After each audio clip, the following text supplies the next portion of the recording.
तो वक्फ बिल को लेकर देखिए जमकर सियासी तकरार देखने को मिल रही है, लेकिन ये जान लेते हैं कि आखिर जो नया बिल लाया गया है इसमें क्या कुछ खास रहने वाला है, क्योंकि देखिए लगातार विपक्षी दलों की तरफ से सवाल उठाए जा रहे हैं। तो देखिए वक्फ बोर्ड के ढांचे में बदलाव होगा।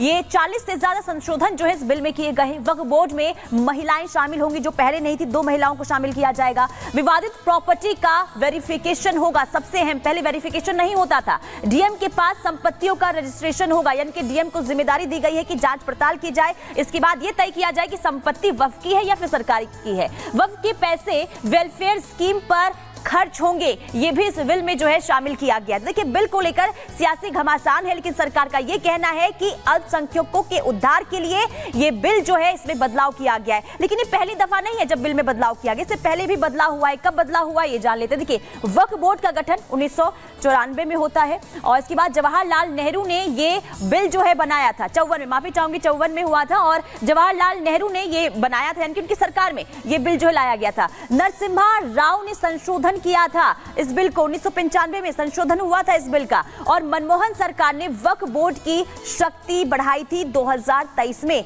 तब भी यह बदलाव हुआ था। नकेल कसने, माफी चाहूंगी, 2013 में इस बिल में जो है बदलाव हुआ था, शक्ति बढ़ाई गई थी। और 2024 यानी कि जब अब ये तीसरा संशोधन हुआ है, इसमें नकेल कसने की तैयारी में मोदी सरकार है, उसी को लेकर सियासत हो रही है। तो ये पहली बार नहीं है जिसे लेकर लगातार घमासान देखने को मिल रहा है, पहले भी हुआ है, लेकिन आखिर इस बार क्यों सियासत जो इस पूरे मामले को लेकर देखने को मिल रही है, इसे लेकर सवाल हर कोई पूछ रहा है। अगली खबर क्या है, आगे बढ़ते हैं।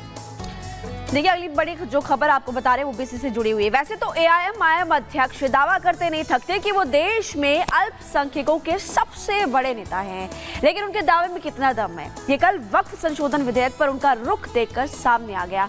उन्होंने आरोप तो बहुत सारे लगाए, लेकिन सरकार ने संशोधन विधेयक के जरिए जिन खामियों को दूर करने का प्रयास किया है उन पर उनकी जुबान से एक बोल नहीं फूटे। क्यों वक्फ का नाम सुनते ही भड़क गए भाईजान और उनके हमदर्द, इस रिपोर्ट को देखिए।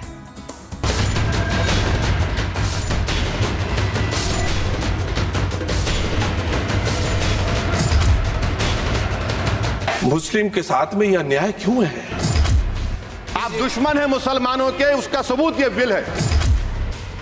वक्फ बोर्ड संशोधन बिल के जरिए सरकार वक्फ बोर्ड में पारदर्शिता लाना चाहती है, उसमें चल रहे खेल को बंद करना चाहती है ताकि अल्पसंख्यकों का इसका फायदा मिल सके। लेकिन इस बिल को लेकर सबसे बड़ा झटका खुद को अल्पसंख्यकों का सबसे बड़ा नेता करार देने वाले एआईएमआईएम चीफ असदुद्दीन ओवैसी को लगा है। वो बिलबिला उठे हैं। वो अब अपनी जहरीली तकरीरों से मुसलमानों को भड़काने में लग गए हैं, जबकि सरकार बार बार कह रही है कि ये बिल अल्पसंख्यक समुदाय के साथ साथ मुस्लिम समाज की महिलाओं को भी सशक्त बनाने वाला है। गवर्नमेंट कह रही है कि हम महिलाओं को दे रहे हैं। मुझे यकीन है कि आप बिल्किस बानो को और ज़किया जाफरी को मेंबर बनाएंगे, मुझे यकीन है। मैं आपसे जानना चाह रहा हूं सर कि ये जो आप बिल ला रहे हैं, आप देश को बांटने का काम कर रहे हैं, जोड़ने का काम नहीं कर रहे हैं। आप दुश्मन हैं मुसलमानों के, उसका सबूत ये बिल है। एआईएमआईएम चीफ ने तो महिला विरोधी बयान देकर अपना असली चेहरा दिखा दिया, लेकिन हैरानी उन नेताओं के बयान से है जिनके विरोध में अब उनकी ही कम्युनिटी की जनता भी सामने आने लगी है। जी हाँ, बात हो रही है रामपुर के सांसद मोहिबुल्लाह नदवी की, जिनका कुछ दिनों पहले ही रामपुर की जनता ने चुनाव के दौरान विरोध कर दिया था। क्या कहा मोहिबुल्लाह नदवी ने, ये सुनिए। दुनिया का सबसे पहला वक़फ़ खाने काबा मक्के में है, क्या हम उसके ऊपर भी सवाल उठाएंगे कि वहां पर भी हमारा कोई हिंदू भाई हो?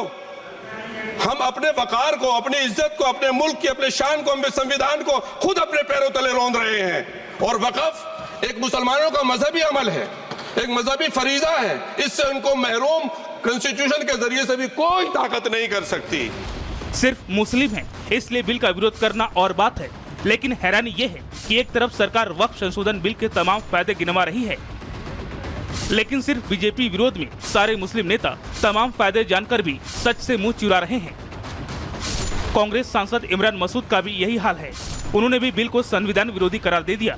हालांकि उन्होंने बोर्ड की संपत्तियां भी गिनवाई, लेकिन इस सवाल का उनके पास कोई जवाब नहीं है कि अगर वक्फ के पास इतनी संपत्ति है तो देश के मुसलमान गरीब कैसे रह गए।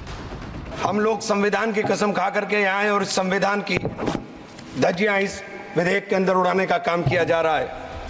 महिला हूँ लड़ सकती हूँ की तर्ज पर मुस्लिम हूँ तो विरोध कर सकता हूँ के फलसफे पर चलकर अल्पसंख्यक समाज के उद्धार का रास्ता रोके ये नेता भले ही किसी वाजिब सवाल का जवाब ना दे पाए। लेकिन शायद ये भूल रहे हैं कि आज के तारीख में मुस्लिम महिलाएं भी जागरूक हो चुकी हैं और अगर मुस्लिम समुदाय के ये बड़े बड़े नेता यूं ही उन्हें दबाने की कोशिश करते रहें तो वो दिन दूर नहीं जब इनके सारे दांव उल्टे पड़ने शुरू हो जाएंगे। Bureau report, Republic Bharat.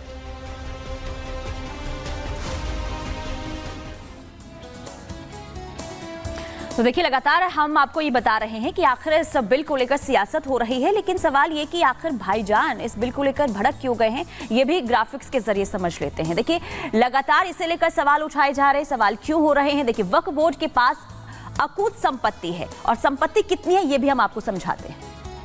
देखिए, वक्फ बोर्ड के पास अकूत संपत्ति आपको पुनीता बता रही हैं और अरबों की अचल संपत्ति कितनी, देखिए 8,65,646 अचल संपत्ति और इसके अलावा चल अचल संपत्ति की बात हम कर लेते हैं। देखिए, वो आपको चल संपत्ति आपको बता रहे हैं। वक्फ के पास दरअसल 16,713, इससे पहले अचल संपत्ति बताई थी, चल संपत्ति आपको बता रहे हैं। बिल्कुल। इसके अलावा देखिए, वक्फ के खेती की 1,40,781 प्रॉपर्टी है, वहीं कब्जे में कब्रिस्तान की 15,07,516 प्रॉपर्टी है और वक्फ के पास मस्जिद की 1,19,200 प्रॉपर्टीज है। इसलिए लगातार इन अधिकारियों को खत्म करने की बात करते हुए नजर आ रहे थे और वक्फ के पास मदरसे की 14,008 प्रॉपर्टीज भी है और इसलिए लगातार हम देख रहे हैं कि यहाँ पर फैसला किया जा रहा है। इसके अलावा देखिए, देश में स्कूल के नाम पर 2,093 प्रॉपर्टी है, वक्फ के पास 1,13,000 और 187 दुकानें भी हैं। रिहायशी मकान की बात करें तो 92,505 प्रॉपर्टीज है और इसीलिए देखिए इस विधेयक के जरिए, क्योंकि विधेयक को लेकर चर्चा भी कल हुई थी और हमने देखा कि संसद भवन के अंदर कैसे कार्यवाही के दौरान वार पलटवार का सिलसिला तेज होते हुए नजर आया था और अब हम देखेंगे कि आगे इस पूरे मामले को लेकर किसकी तरफ से क्या रिएक्शन सामने आता है। ये तो बात हो गई वक्फ संशोधन बिल की, लेकिन अब बात करते हैं बांग्लादेश की, क्योंकि बांग्लादेश में अंतरिम सरकार बन गई। वहां के पीएम ने शपथ भी ले ली, पीएम मोदी ने भी देखिए उनको शुभकामनाएं तो दी। लेकिन अब बात करेंगे अगर पाकिस्तान की, क्योंकि बांग्लादेश की स्थिति को देखकर पुनीता हम ये देख रहे हैं कि पाकिस्तान के जो आका है, पाकिस्तान में रहने वाले लोग हैं, पाकिस्तान के वजीर आजम काफी ज्यादा इस वक्त खुश नजर आ रहे हैं बांग्लादेश की स्थिति को देखकर। बिल्कुल। देखिए, भविष्यवाणी कर दी गई है वजीर आजम की तरफ से, क्या भविष्यवाणी की गई है और आखिर पाकिस्तान इतना खुश क्यों है बांग्लादेश में जो स्थिति बनी है और जो अंतरिम सरकार का गठन हुआ है, इसके बाद आखिर पाकिस्तान इस तरीके से खुशी क्यों मना रहा है और वजीर आजम की तरफ से आखिर क्या भविष्यवाणी की गई है, आपको एक बार रिपोर्ट के जरिए दिखाते हैं।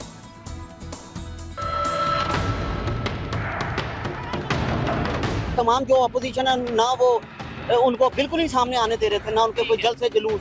उसने भी रिग करके इलेक्शन जीता था। वो हेलीकॉप्टर में बिठा के फौज ने उसको बाहर इंडिया भेजा है ना, वरना वो खुद कैसे जा सकती। बांग्लादेश में लोकतंत्र की जड़ें उखड़ गई तो पाकिस्तानी खुश हैं। बांग्लादेश हिंसा की आग में जल रहा है तो पाकिस्तानी जश्न मना रहे हैं। बांग्लादेश में कठपुतली सरकार आ गई है तो पाकिस्तानी फूले नहीं समा रहे। बांग्लादेश की तरक्की और भारत से उसकी दोस्ती से चिढ़ने वाले पाकिस्तानी आज झूम रहे हैं। शेख हसीना का तख्ता पलट उन्हें सुकून पहुंचा रहा है। जो मतलब बांग्लादेशी अवाम बहुत खुश है, पाकिस्तानी अवाम भी बहुत खुश है। अच्छा। इस पे बांग्लादेश के यूथ ने इस सारे मामले को मुस्तरद कर दिया। पाकिस्तान और बांग्लादेश के दरमियान में हालात ख़राब होने की एक बहुत बड़ी वजह जो थी बस हसीना वाजिद थी। वो ना सिर्फ प्रो इंडियन थी बल्कि एक डिक्टेटर भी थी, क्योंकि उसने बहुत लंबा अरसा बांग्लादेश पे हुकूमत की है। ना सिर्फ हुकूमत की बल्कि अपने मुखालिफिन को उसने बिहाइंड द बार्स उसने धकेल दिया। पाकिस्तानियों की खुशी तो आपने देख ली, लेकिन अब पाकिस्तानियों के आका यानी उनके वजीर आजम शहबाज शरीफ की भविष्यवाणी भी सुनिए। बांग्लादेश की बर्बादी की दुआएं करने वाले शहबाज शरीफ आज वहां हालात सामान्य होने की बात कर रहे हैं। शहबाज शरीफ ने कहा है कि उनकी सरकार और पाकिस्तान के आवाम बांग्लादेश के साथ खड़ी है। बांग्लादेश के हालात जल्द सामान्य होंगे। वहां के हालात पर पाकिस्तान की सरकार पैनी नजर बनाए हुए है। वैसे ये वही पाकिस्तान है जो कल तक बांग्लादेश से खार खाता था, पानी पी पी कर उसे कोसता था, उनकी तरक्की से जलता था। आतंक को पनाह देने वाला पाकिस्तान और